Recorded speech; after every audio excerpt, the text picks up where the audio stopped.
Hello everybody, I'm going to talk about how to configure IAI robots. I've been using this system for a while and I've managed to figure out, to reverse engineer some stuff. Sometimes it's quite difficult to commission the systems because you might get a controller from somewhere, you might get actors from other places, and by default the controller is pre-configured to the actors which was used originally.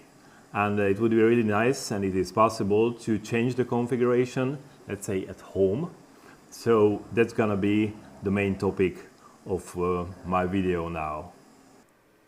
Okay, let me tell you a few words about the hardware. I have a few controls here. They are all working actually, but I've changed some components and so far I don't use them. If you get a controller, on the side of the controller is always written what type the controller is. It's an XSEL-Q, how many axes it has, and the motors which was originally connected to the controller. I mean when first it was commissioned. Here you can see this is a 4-axis controller with 400 watts motors, and these motors were absolute encoder motors. So actually here what you can do, if you don't change the hardware, you should use 400 watt motors and absolute encoders. But the actor type which is written over here can be changed. So if you have different type 400 watt absolute encoder linear actors or rotary actors, then you can reconfigure your drive and use it with other actors. Okay, what are the other possibilities? This controller is quite a nice modular stuff. First, you have a power board which powers the whole controller. Next, you have, let's say, this panel on the top which is designed to make connection with the encoders. You have the drives, the motor drives. They are cards. Each drive can have 1 or 2 motor outputs. You can see here I only have 1 motor output. This card can handle 2 motors as well. The next, I would say, this is the central processing unit, and you can also have periphery cards and the batteries for the absolute encoders. If your controller can handle absolute encoders, then here are batteries, and also this controller can handle a brake. So it's a nice modular stuff. The good news here that it's possible to change different modules in the drive. Let's say if in here I want to use higher power motors and I want to use 2 motors, then I can just take out this card from here and put it over here, and this drive will be able to handle 2 400 watt motors. Even if it's written over here that by default it uses different power ratings, if you change the power board cards, then it will handle higher or lower power motors. It's really nice, and it's plug and play. So if you take out one card from one controller and place it to the other, it's going to work. It's really a good news. And also it is possible to reconfigure the controller. So if your actor is different than it was used by default, then it's possible to change the configuration and then use it with a different actor. I don't really have experience if it's possible to use a drive which is designed for absolute encoders with incremental encoders. I don't think it's possible. So if your controller is for incremental motors, then you can use different type of incremental motors. If your controller is for absolute encoders, then you need to have motors which have absolute encoder. How do you know if the motor has incremental or absolute encoder? It's in the type. So this motor is like RCS2, RT6, and there is an I over here. If it's an I over here, it means it's an incremental encoder inside. If it's an A over here, it shows to you that it's an absolute encoder inside. So that's quite a limitation, but you know, if you can get different controllers. That's why I have so many, that I can mix the cards and I can fit my configuration. Okay, that's the first thing. The next thing, which is also kind of a limitation, that there are different drive boards inside the controller for different powers. And even though if you have the highest power board, it only can handle that given type of motors. Like in this case, if you can see on the controller 7575, it shows it's suitable for motors which has the power of 400 watts. And if you have a lower power motor like this guy, it's not gonna work because the controller will realize that the power board has different rating than the motor. That's pretty bad. That would be nice if the higher power board could handle lower power motors, but it's not possible. Okay, it's kind of logical that if your power board is designed for lower power, like this power board is designed for 30 watts, of course, it's not allowed to connect a motor which has 60 watt power. It's okay, but unfortunately, it's not working on the backward as well. So if you have higher power rating motor board and you have lower power motor, they are not going to work together. So these guys, these 7575s, will work with motors for 400 watts. Guys with 3000 or 3030, they are working for 30 watt motors, and I think it's written 64 maybe, that's the middle-sized power board. It works for motors which has the power 60 watts, 100 watts and 200 watts. I tried it. So this is the nicest board actually. If you can get a few, this is really, really nice and useful because I think these are the most typical motors what we have on the market. There are not too many 400 watt motors and there are not too many 30 watt motors. Usually the Actors has the power of 60, 100 or 200. So if you can get those boards, you are really lucky. And as I mentioned before, you can change the boards and the controller will realize it. Okay, the next thing, how we can change the board. I already removed the front cover. It's just a few screws. I just descrewed it. I don't want to waste time with that. And then, as you can see here, you have this encoder board, also a few screws fixing or keeping it in its place. If you remove these screws, you can just disconnect this guy. Be careful. And okay, it's not very. There is a connector on the back which has very many connectors, so you need a little power. Be careful not to crash it, but it's not a big deal. After you remove this board, there are also two other screws. Okay, if you have managed to remove the screws, you can just pull out the power board from the controller carefully again. Check if all the screws are removed. And here we are. This is the power board, what I have here. As you can see here, I only have one IGBT and one connector. This is for a lower power motor. There is no ventilator on it. The higher power rating board has a ventilator cooling down the IGBT. And you can see here two slots located in the controller. I can decide which one I want to use. And of course, if I want to use all the 4 axes, I will need to fill in this controller with all the power boards. All right, that's more or less all about this. It's also a nice thing if you have, like on one controller, if you have a communication card or an I/O card, it's also possible to put it out from one controller and place it back to another. As I mentioned before, these devices are kind of plug and play. So if I don't want to use this I/O card on this controller and I need one here, I can just take it out from here and place it here, and it's gonna work. It's really nice. Okay, maybe not too many users want to,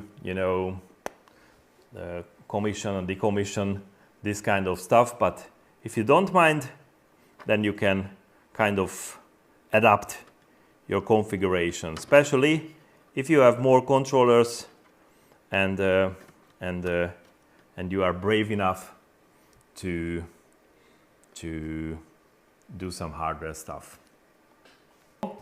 And let's see how a controller runs up when everything is fine. I just power the controller, and you can see there is a very short booting period, and if everything works properly, then you will have a ready signal, and it shows you that the controller is ready for operation and your configuration is proper. Now I'm going to change now one of the actors. My fourth axis has this actor. It is a 100 watt linear actor, and this guy was a rotary actor when it was complete. Now it's just the motor, and I'm gonna try to use this guy on the controller by reconfiguring the controller. So I just disconnected the other actor, connected this guy, and I also have a different power connector for this motor. I'm gonna use this on my controller.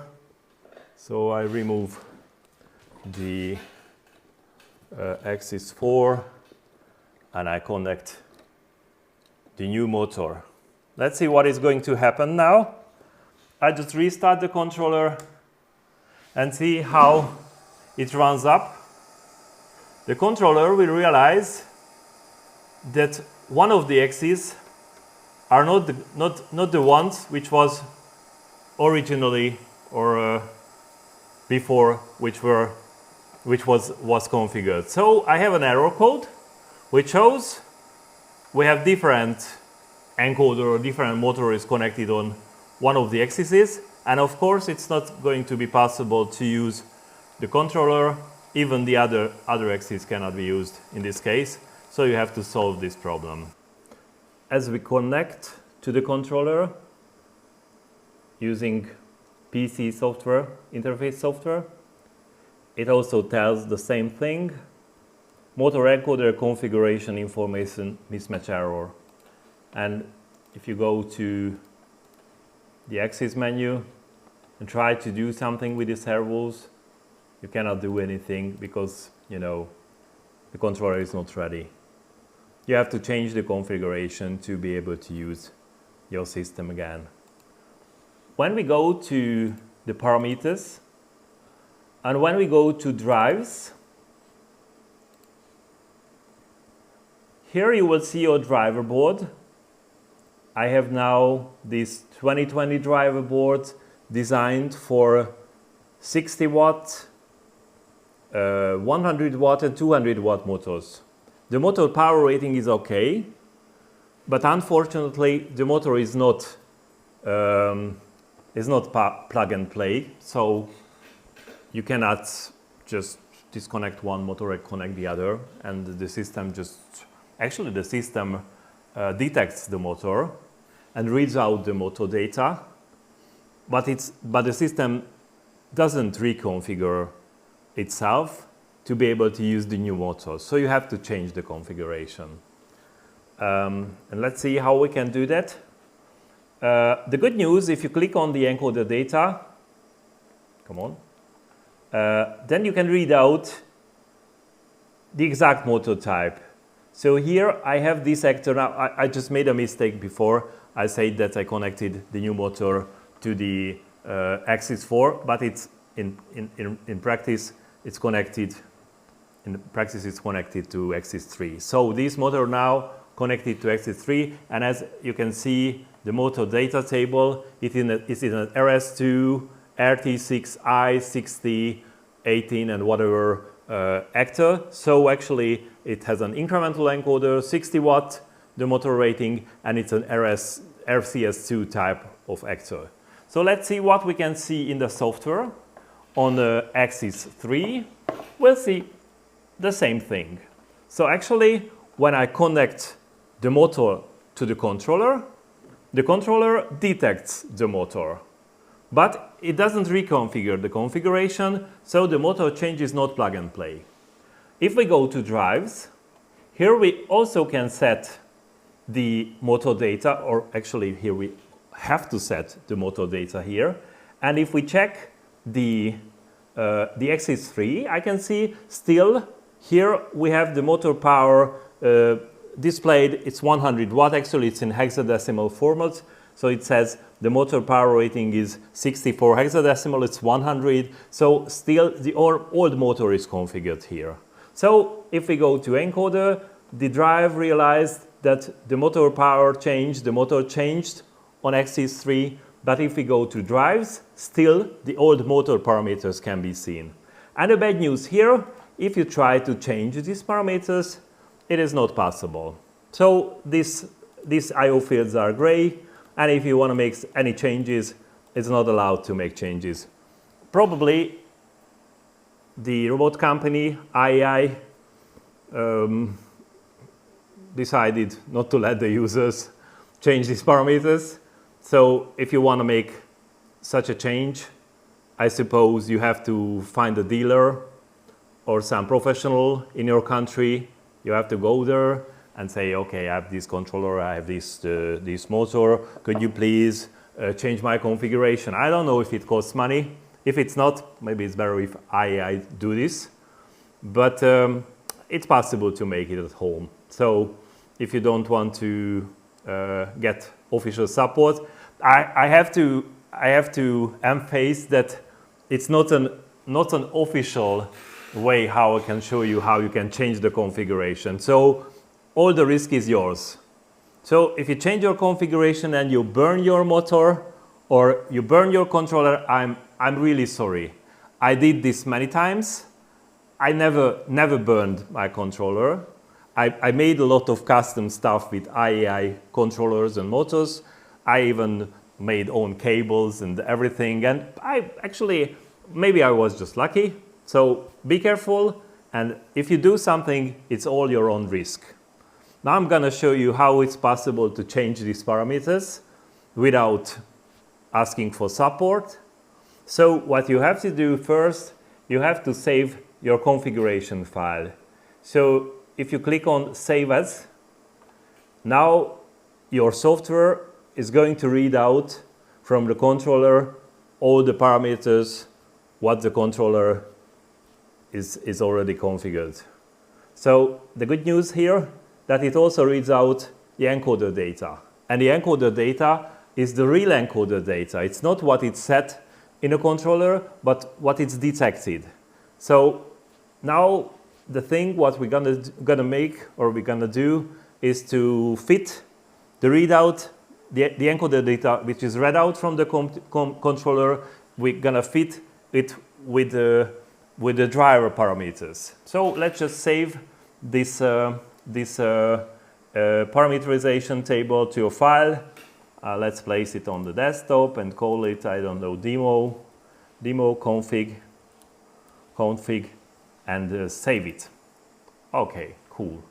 Now, if we're gonna open this demo config, it's not some file format which you know by default. You know, it's some special file format. But if you open it with Notepad, it is okay. It is working. So actually, you can see, bunches of parameters. Who know what it means, and now you can start playing with them.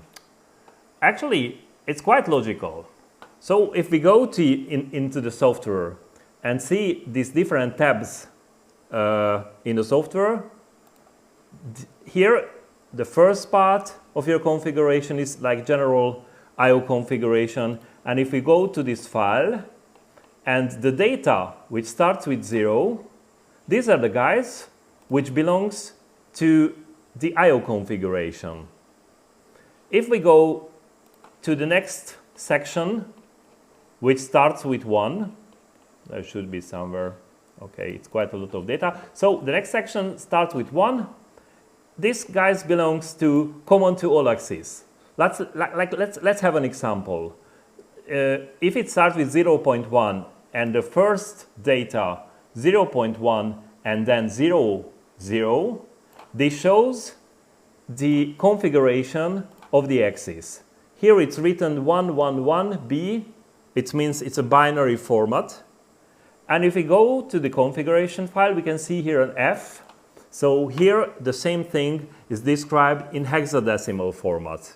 So 1111 binary is equal to F in hexadecimal. All right, so if you have this file and if you also can check the same thing in the IAI software, then you can, like figure out which data belongs to which parameter. So let's go to the next section. Here we are in specific axis. This should be the data start with 0, 2 in this file. So if we go to this data, then we go to 0, 2, 0, 2. Okay, all right. And here, since we have more axes, the second data, or the second, let's say, byte in this data belongs to that given axis. So if the second data is 0, 0, it means this is going to be the first axis in your controller. If we are going down and go to 0, 1, this means this is going to be the second axis. 0, 0 is the first, 0, 1 is the second, and so on. If you have like 6 axes, then you will have data for each axis in a separated structure in this database. And let's check again our theory.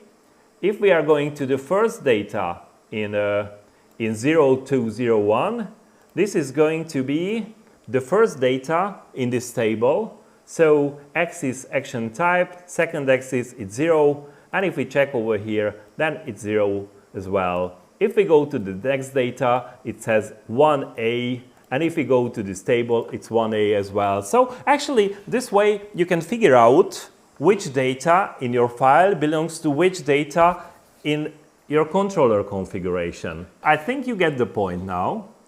If we know which part of the data we want to change, even though we cannot change it in the software, because the layout field is gray, if we go to the file and find that given data, if we change it in the file, then later on we can load it back to the controller and download it to the controller. So actually this way, even though this data shouldn't be changed or shouldn't be edited, we can make it through the file, through the configuration file.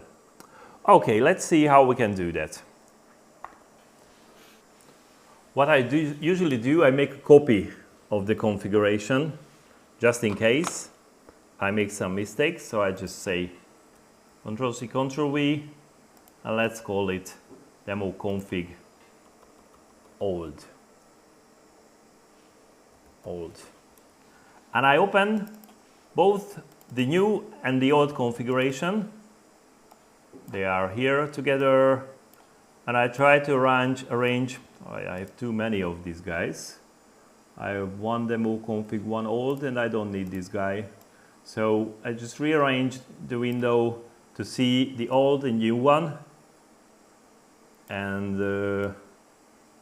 try to figure out which encoder data belongs to which driver data.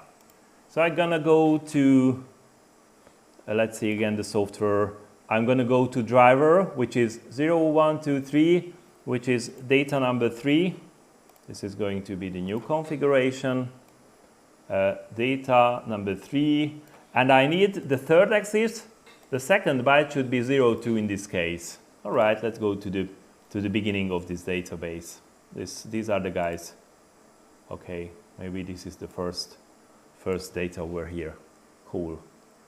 All right, and then let's see the other configuration. Oh, why do I have so many of these guys? Come on, old. All right, this guy is the config, and what is this? I don't know. I really don't know.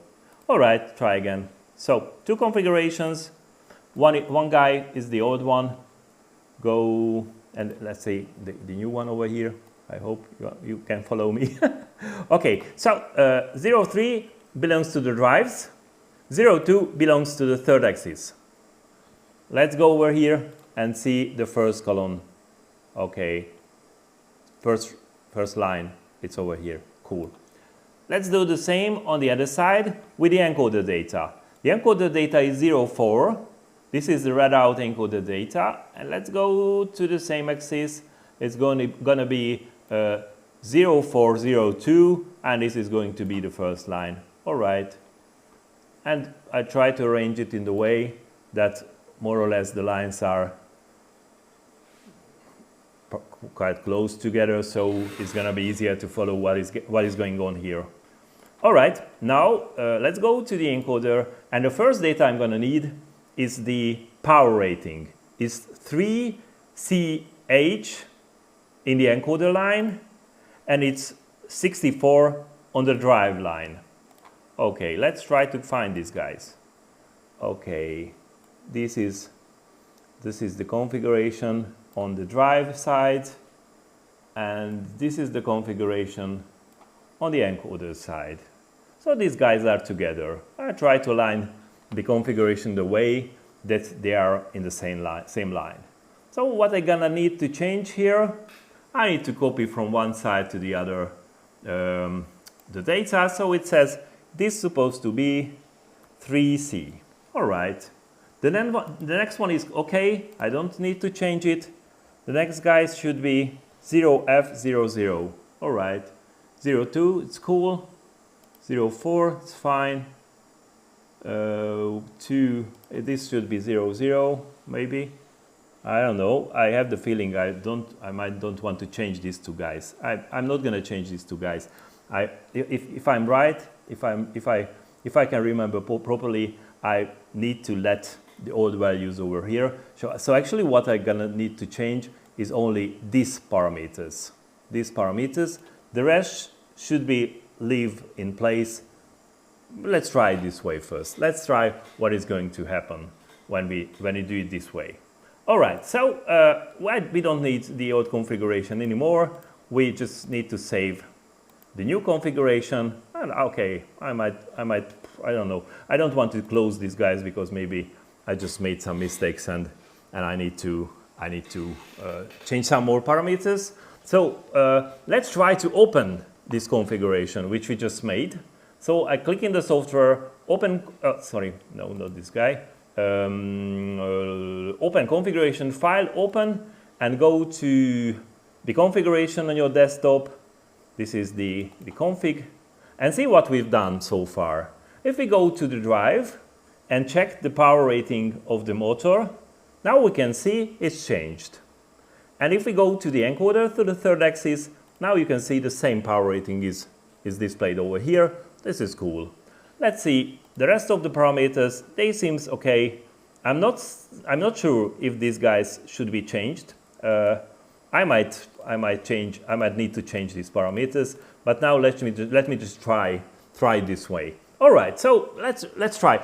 As I told you before, this is all for your own risk. I have to emphasize it again. So so far it didn't cause me any trouble, but you might burn your controller, you might burn your motor. Actually, I think it's quite the good way how we can do that. Now we're just adjusting the encoder. Of course, later on we'll have to adjust the motor parameters like there is a controller which controls the speed, which controls the current, which controls the position. Then those parameters should also be adapted, and also your actuator has a range of movement and the screw lead and whatever. But now the first step is just just to make the controller work and be able to use a different actor, what was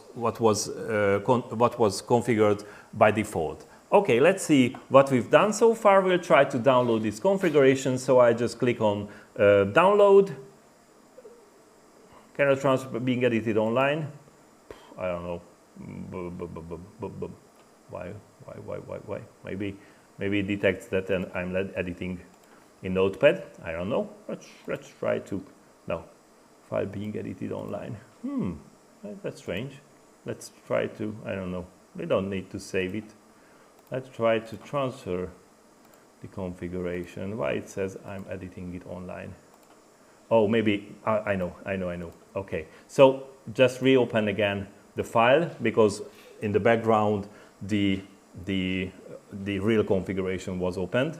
So I just reopen the configuration which we just added in the file and check what we've done so far. As you can see here, the power rating changed. So let's try to transfer this configuration to the controller. Now actually what we want to do, we can decide what type of parameters we want to download. I don't know. You can transfer all of them, so it doesn't cause any trouble. Here, you know, it's written again that you might cause trouble if you change, you know, wrong parameters. So, you know, it's for your own risk again. So I hope you will also be successful with this thing. So now I just started to download the new parameter set to the controller and see how it reacts.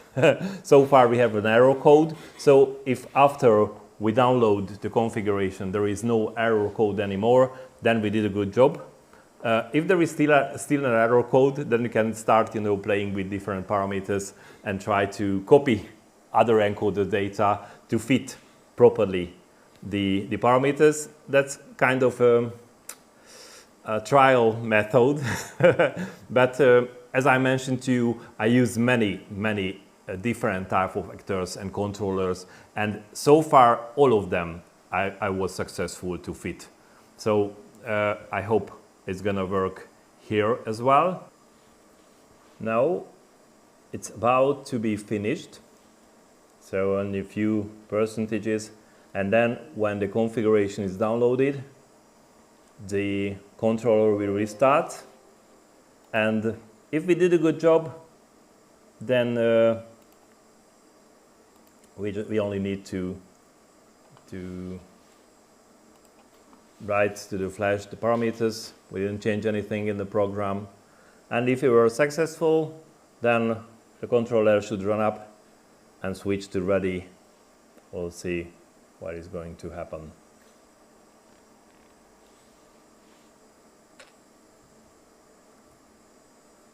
This is not a really very fast system.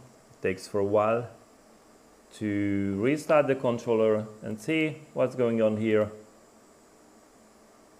So far it seems cool. So I'm just gonna switch the servo zone and I just do some jog on this new axis. I change the camera and do some jogging, and the axis is rotating and working nicely. So we were successful with reconfiguring a drive, and now with a new type of actor can be used on it.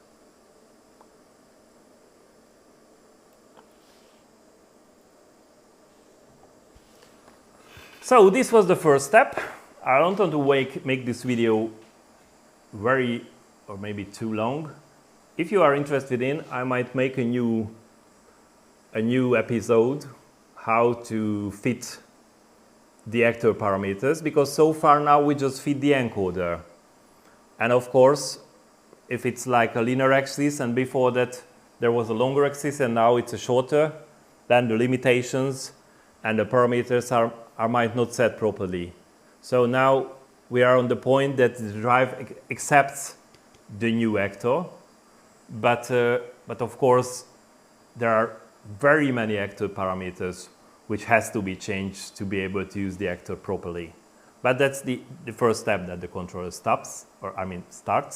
And if you reach this step, you are kind of happy, because now you can see your actor moving, and now you can see that your controller is also happy, and now you can start improving your configuration. And the good news that the rest of the parameters can be edited in the software, so you don't need to hack the file, the configuration file. You can make all the settings in the configuration software, which makes your work much more comfortable. So thank you very much for your attention. I hope you find this video useful. I'm not sure if so many people are using this controller, but if you can buy one on eBay, or if you have one at home in your cabinet and you never used it, you might find, after this video, you might find some motivation to try to make it work. And if you follow my steps, you can make it work. So thank you again, and see you maybe in the next episode. Goodbye.